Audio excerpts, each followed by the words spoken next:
gente queria falar um pouquinho sobre birra e crise. As duas situações estão complicadas, né? Tanto principalmente quando a gente está falando de uma criança autista. Bem, as duas coisas podem acontecer com uma criança autista. O autista pode fazer birra e grande, se jogar no chão e gritar, e isso ele está fazendo às vezes para chamar a atenção. Mas isso normalmente tem plateia, enfim, que é uma atitude, que a birra é um comportamento da criança para chamar a atenção, né? Ele quer que as pessoas olhem para ele, atendam a um pedido, enfim, como acontece com qualquer outra criança. E toda mãe sabe o que é uma birra e o quanto desequilibra, né, a gente, principalmente as mães. Mas isso pode ser um evento de crise ou uma desregulação.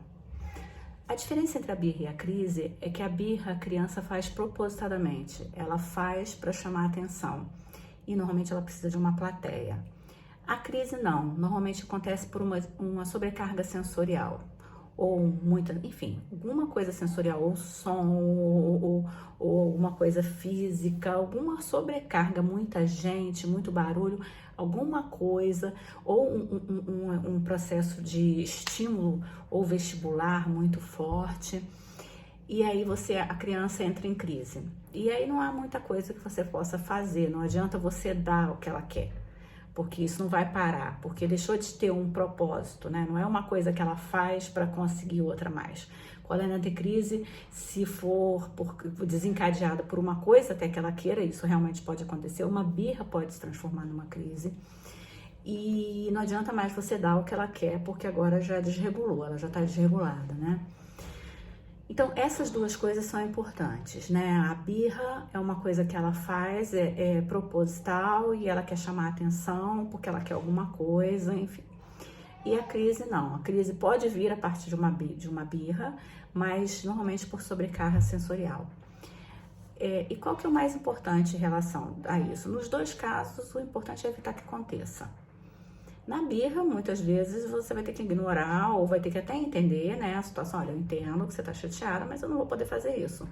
E definitivamente você não pode ceder, porque senão ela vai aprender que aquele comportamento faz com que ela ganhe o que ela quer. E aí esse comportamento vai se repetir com mais frequência. Então eu, particularmente, sempre faço assim. O não é porque realmente não pode. Um não, que daqui a uma birra você dê, é melhor você dar logo e não criar essa situação, porque isso vira um ciclo vicioso. Então, se você leva seu filho no supermercado e você não está disposto a comprar nada para ele, no caso principalmente de uma criança autista, é melhor não levar. Ou faz um combinado antes, olha, vou te dar só isso, e mesmo que ele se jogue no chão, aguente. Porque se for isso é uma birra, porque você falou que ia dar uma coisa e não deu, e aí, se você ceder, isso vai ser uma estratégia dele pro resto da vida. Agora, pode ser que num ambiente do supermercado, por causa de muita luz, muito tumulto, e ele realmente queira alguma coisa, você não dá, e por causa de toda a questão sensorial, essa birra se transforma numa crise. Também não adianta você dar o que ele pediu, porque ele não vai desregular, não vai voltar ou melhorar por conta disso. Se for uma crise, isso não vai reverter, uma desregulação, ele não vai reverter porque você deu o que ele pediu. Então, assim, o importante é a gente prevenir, né? Evitar de todas as formas, de entender o que desencadeia, observar a criança para entender o que desencadeia a crise e tentar evitar que isso aconteça. A partir do momento que você está numa situação ou de um supermercado, ou de um aeroporto, como aconteceu recentemente, e a criança desregula, o importante é você entender que você precisa ficar do lado dela, dar apoio suficiente e tentar trazê-la de forma tranquila. Quanto mais estressado você ficar, mais ela desregula. Então, o mais importante é manter a calma, garantir a segurança para que não bata a cabeça em um lugar, não tenha nenhuma que ela possa se machucar ou machucar alguém nesse momento, garantir a segurança dela e das outras pessoas, ficar calmo, muitas vezes segurar, tentar abraçar nesse momento não é bom, porque às vezes isso piora a crise, em muitos casos. Então, ficar junto. E aí, é bom você ter alguma coisa que você saiba que acalme a criança. Por exemplo, meu filho, às vezes, quando ele tá em crise, eu posso usar uma bolinha de sabão. E aí, eu começo a soprar calmamente, sem forçar. Ele, aos poucos, ele vai vendo e vai acalmando e vem pra mim.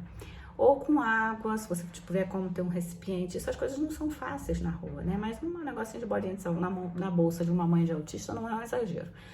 ou uma massinha, ou uma geleca, alguma coisa que ele goste, alguma coisa, principalmente se for uma coisa de tato, que isso tende a acalmá-lo, ou alguma coisa de propriocepção, uma malha que você possa tirar e envolvê-lo com essa malha. Mãe de autismo já tem que ter uma bolsa grande, né? Então, assim, ou uma malha, ou alguma coisa assim que você possa usar nesse momento de crise. E quando a gente fala de uma viagem aérea, por exemplo, você tem que estar munido dessas coisas. Talvez um negocinho de bolinha de sabão seja mais difícil porque é líquido, não vão deixar. Mas uma geleca, uma malha, isso você consegue embarcar, ter dentro de uma bolsa, né, de mão. Então, assim, tentar acalmá-lo da melhor forma possível, né? Trazê-lo calmamente para você. Não adianta ficar segurando e ele vai melhorar. Você fica ali do lado dele, falando com ele: olha, eu entendo que você teve uma sobrecarga, tá demais, mamãe tá aqui. Então, assim, ter as coisas que possam aliviar essa sobrecarga, um fone, uma geleca, alguma coisa tarde, pronto. Eu vou contar uma situação: meu filho há muito tempo que ele não desregula.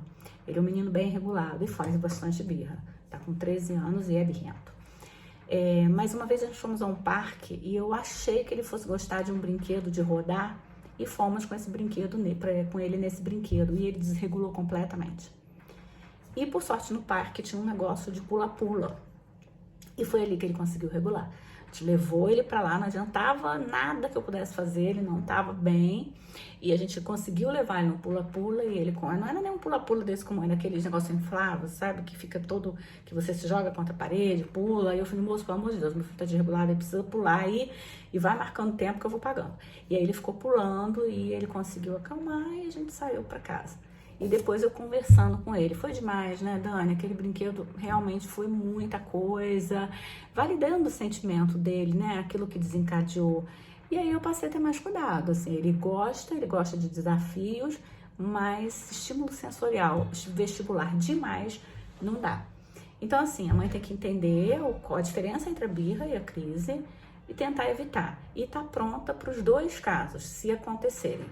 Para uma birra, evite ao máximo que aconteça, porque se acontecer, você ceder, criou um monstro, não dá. Então, não dá para ceder. E numa desregulação, ter mecanismos para acalmar e trazer essa criança de volta. Então é isso, eu espero que ajude. Isso, infelizmente, é uma coisa que a gente vive muito, mas que a gente tem que aprender a lidar para tentar facilitar, né, a vida dos nossos anjos. Forte abraço.